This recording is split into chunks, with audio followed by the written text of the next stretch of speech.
Kung kumikita ka ngayon at tingin mo meron kang extrang pera pang invest sa real estate property, ano kaya yung magandang pag-i-investan mo?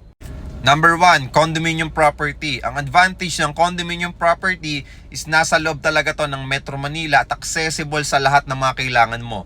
Mas mabilis mapaupahan kasi nandito yung pinakamalaking population na pwedeng mag-rent sa'yo.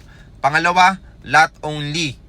Sa lot only, yes, tutubo ka doon sa appreciation value in the long term, okay? Pero, okay, kung bibili ka ng property na lot only, depende kasi yan sa use mo. It's either for commercial use, for investment use, or kung tatayuan mo ng sarili mong house, okay? Na dream house mo.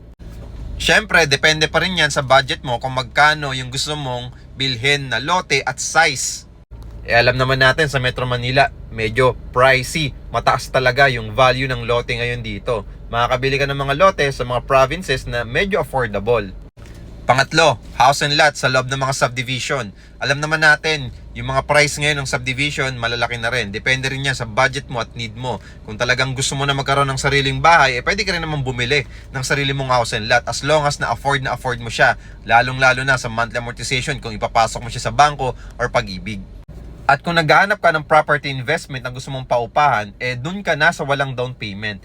For only 10,000 cash out only sa 2BR, for only 15,000 pesos for the studio, at for only 20,000 pesos cash out sa 1 bedroom, ay pwede ka na mag-start agad-agad ng sarili mong staycation business na accessible sa lahat at wala ka pang babayarang down payment.